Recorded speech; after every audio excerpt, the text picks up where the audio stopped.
speed. Then there was Marvin Bagley, a left-handed big man with Bust. Definitely. Hey, he had a lot of potential coming out of Duke too, man.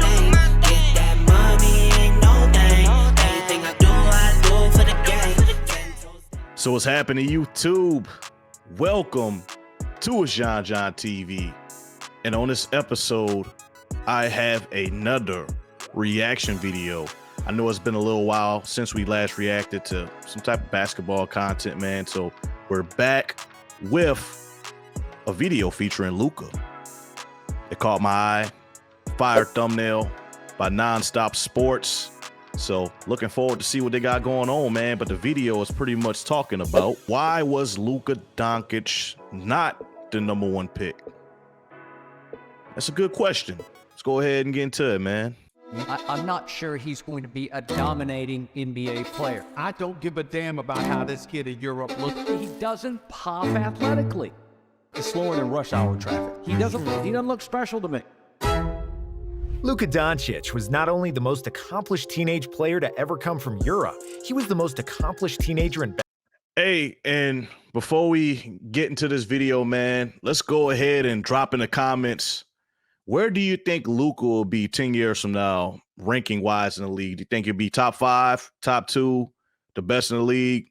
You know, I personally think he'll be top 3. I mean, you got the Joker, you got Embiid still, you got Giannis. I mean, you got a lot of young talent. Jason Tatum, he's hooping, man. So, but I think he'll still be top 3, definitely top 3, man. So, drop it in the comments. Let me know what y'all think, man. Let's go ahead and get back to the video. basketball history. So how was he not selected first overall in the 2018 NBA draft? And why did 4 teams pass on Luka? We'll dive deep into Luka's basketball upbringing and his Luka got the successful bunnies. career in Europe, mock some of the haters who doubted Doncic, and try to get into the minds of 4 GMs who didn't draft him. 16 minutes. That's how long an 8-year-old Luka played in his first ever basketball game, before his coach pulled him out simply because he saw that Luka was too good for these kids. He immediately put Doncic on a team with 12-year-olds, and it didn't take him long to be the best player on that team. At the age of 13, Luka moved to Spain to Real Madrid's youth academy, where he became MVP in every major tournament. In 2015, at the age of 16, he made his debut for the senior team and became the youngest player in club history. But Luka wasn't just some talented kid with his name on the roster. Say, man, Luka been cold with it though, in bro. 2016, Doncic became a regular part of the rotation, and in 2017,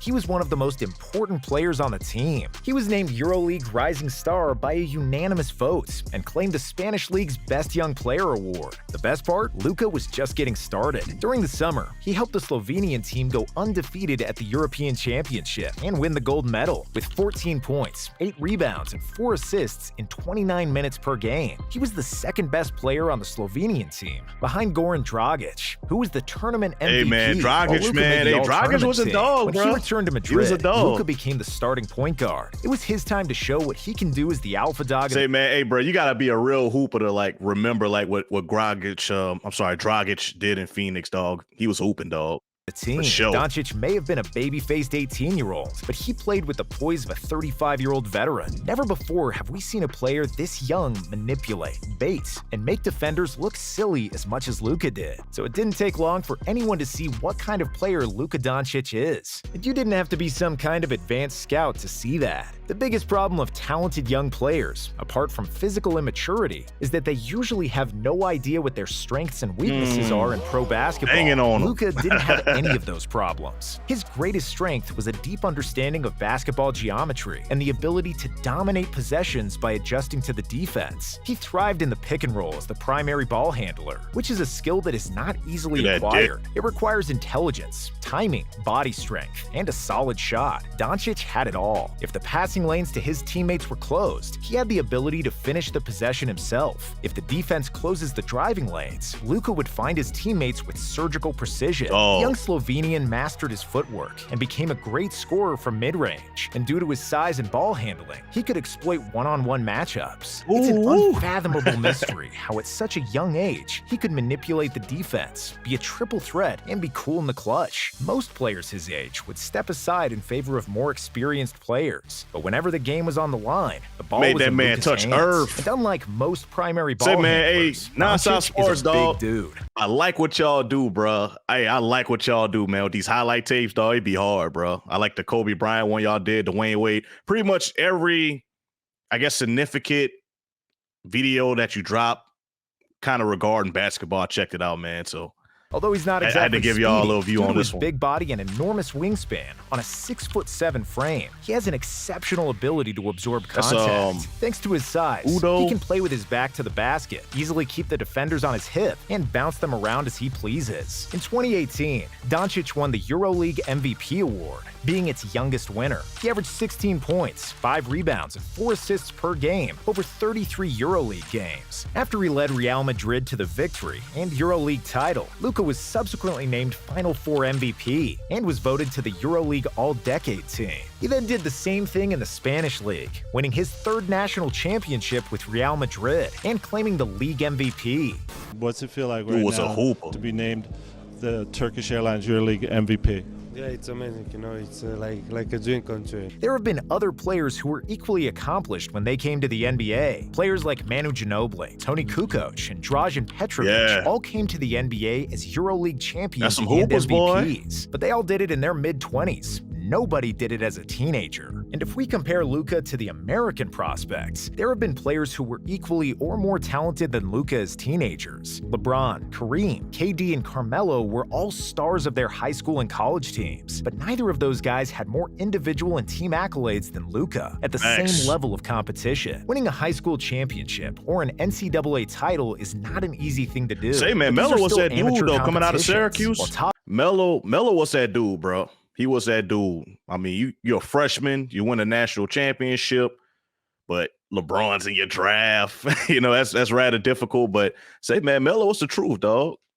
NCAA teams like I was Duke only a and kid when Kentucky it often happened, but I have remember. multiple future NBA players on their rosters. They're still boys who are going to class and taking exams. Luka has been the MVP of the EuroLeague and the Spanish ACB League, which are the best professional leagues in the world outside of the NBA. So how is it possible that talent so great as Luka, who won every possible trophy in Europe, was not selected first overall? Well, there are multiple reasons for It's that. a question. The first was that the NBA general managers were a bit biased towards the EuroLeague, and they weren't sure that Luka's success would translate to the NBA. The truth was that many high draft picks from Europe have become busts when they come to America. Andrea Bargnani, who was the first overall pick in the 2006 draft, never delivered on his promise. He was soft and a defensive black hole. The same could be said about Enes Kanter, who was the 3rd pick in 2011, I Mario wouldn't call him a Hezonja, bust. who was the biggest bust of the 2015 draft, or Dragan Bender, who was the 4th pick in 2016, but has never had a string of 2 good games and was soon out of the league. We also can't forget about the infamous Darko number Milicic, number a one bust bust in who was NBA history drafted over 2nd Kwame overall Brown. in Come front on. of 3 Hall of Famers. But maybe Hey, let's talk about that list. Now, Enes Kanter,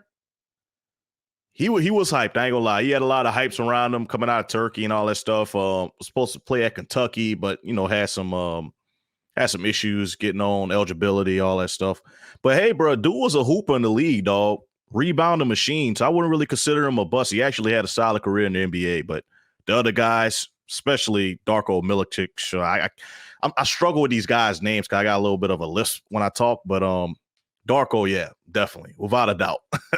biggest obstacle to Luka Without a being the doubt, first pick was Ricky Rubio. Ricky was also a teenage star in the Spanish League and had won trophies in the EuroLeague and with the Spanish national team before moving to the NBA. But even though Ricky was could that never be dude for called a Spain, bust, too. he never looked anything close to a superstar in the NBA, never averaging more than 13 points per game. And the third biggest concern about Luka came down to his body. Even though Doncic was a big guard, he was not going to beat a lot of people in a foot race and will not ever participate in a dunk dunk contest with his mediocre vertical jump. Though NBA GMs and analysts Better might have than mine. forgotten that Larry Bird wasn't exactly athletic and that Magic Johnson had poor lateral speed and a few-inch vertical jump.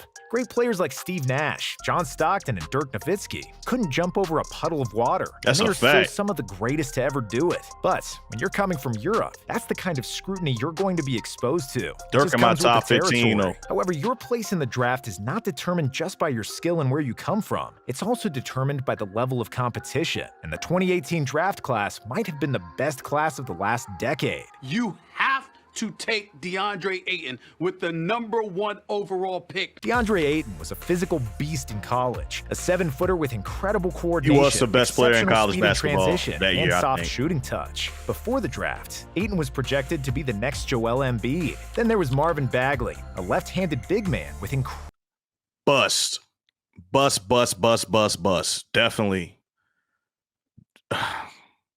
Hey, he had a lot of potential coming out of Duke, too, incredible man. athleticism and the But he is a graciousness of a bust. figure skater. At Duke, Bagley was fluid, slippery, with a perfect finish in transition and around the basket. Michael Porter promised a ton of upside as a versatile 6'10" shooter who draws 1 billion fouls and was supposed to be the next coming of Kevin Durant. Mohamed Bamba was projected to be the greatest defender in the class, a gigantic center with a nearly 8-foot wingspan, and he looked like he Did could he be go the best before blocker Luka of all too? time, I despite thought it was doing Trae his Young. best to mimic a tree on offense. Jaren Jackson Jr. was also rated extremely They got the high wrong as a draft. rare I don't combo know. big man who can block shots and shoot threes equally well. And let's There we not go. Yeah, forget yeah, Trae yeah. Young, who led Thought the Trae Young went NCAA before in Luka. points and assists, was also projected to go high. And there were plenty Young, of hey. other quality players in this class Young was who are that now dude, man. killing it in Oklahoma. the NBA, namely Shai Gilgeous-Alexander, dude, bro. Jalen Brunson, Michael and Miles Bridges, and Robert Oh, that's a Williams. tough Another draft. factor that also comes into play with drafting new players is roster That fit draft and tough who as you hell. already have on the team. The Phoenix Suns had the first overall pick, The Phoenix Suns select DeAndre Ayton. so when they selected DeAndre Ayton, nobody was surprised. The Suns already had Devin Booker, and they wanted to pair him with a versatile big man, and not another ball-dominant guard. Even in retrospect, their choice was reasonable because Ayton had the best physical attributes of any player in the draft. He fits their needs, and out of all the top prospects, he had the least chance to become a bust. The Sacramento Kings had the second pick, and this is where it got interesting. The Kings GM was Vlade Divac, a Serbian big man who knew Luka and his father personally, and someone who knew everything about European basketball. Vlade, that's Because a Divac L. was That's also a big ol' L, non-athletic brother. player who became an all-star based on his basketball IQ and feel for the game. We knew that he You know wouldn't European undermine Luka basketball. based on his physical attributes. And just when we all expected Luka to go to Sacramento, Adam Silver announced that the Kings would select Marvin Bagley. The Sacramento Kings select Marvin Bagley III. Divac had drafted a talented point guard, De'Aaron Fox, Yeah. in 2017. And we understand that drafting 2 point guards in consecutive drafts is not something that's recommended in General Manager 101. After the draft, AKA, what's up, T-Wolves?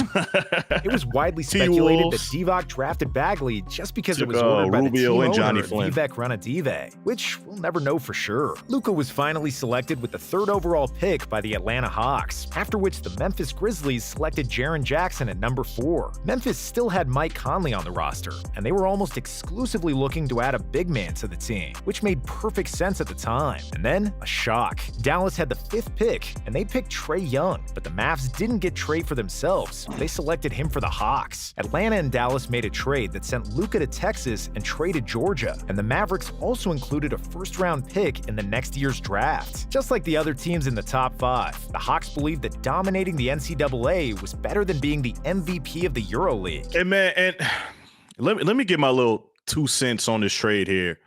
Trae Young, he ain't no slouch. He ain't a bad player. He was an all-star starter before. I personally think he's one of the best point guards in the game. You know, very deep range, good facilitator. He's always amongst the leaders in assists. But Luka, oh, man, that's tough. Luka's a generational talent. He is a generational talent. Arguably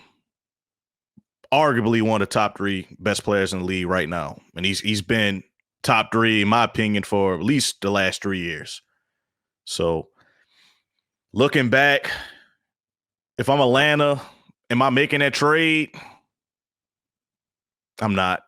But Trae, he's not a slouch, man. Trae Young is a dog, bro. but he ain't Luka, bro. They He just believe ain't that Luka. Trey is a much better shooter than Luka. After that, the Orlando Magic selected Mo Bamba, who said that the Mavericks are going to regret not selecting him over Luka. It was a quote that didn't age well, because as soon as the season started, Doncic looked like Michael Jordan, and everybody else looked like Sam Bowie. Yeah. Everybody who doubted Luka soon had to eat their words. Want to see the Rookie of the Year? Luka. It ain't DeAndre Ayton in Phoenix, regardless of what happened. It's this kid, Luka Doncic. That's who it is. The Rookie of the Year to be. This kid is special. After just a few weeks of the season, it was clear that Luka is the best rookie by a wide margin. In fact, he was more ready for NBA basketball than any other rookie in this millennium, not named LeBron James. Doncic was so dominant that he reached 2,000 career points faster than anybody else. He scored 2,000 points in 5 fewer games than LeBron James, 10 games less than Kevin Durant and Carmelo Anthony, and even 75 games faster than Kobe Bryant. All 4 teams that could have drafted Luka made a mistake. Even though Trae Young has a similar skill set as Luka, he's 2 sizes smaller and can't exploit the defense with his physicality as Luka can. Ayton has turned into a solid third option on the Suns, but he'll likely never become a superstar, and the same can be said about Jaren Jackson. But the team that has messed up the most is the Sacramento Kings. Marvin Bagley is not even on their team anymore, and neither is the GM who drafted him. Even though Divock defended his pick and said Bagley Where is needed Marvin time, Bagley? those were just empty words, and Vlade would have given anything to have some of that Luka magic. If anything, he'd still have his job. Great video, man. Nonstop Sports, man. If y'all haven't checked out their channel, man, I mean, you got to take a look at what they got going on, bro. I mean, they do a great job, high quality production. You know, they tell a lot of stories and quick videos, man. They won't keep you, longer than 15 minutes for the most part, man. But great video, man. But in retrospect, what do you think about that trade, man? I mean, the aftermath, everything. What do you think? Personally, I think they messed up. They messed up big time, man. But anyway, this is another reaction video on the channel. It's John TV, man. I appreciate you watching. As you see, I kind of swapped back to original format.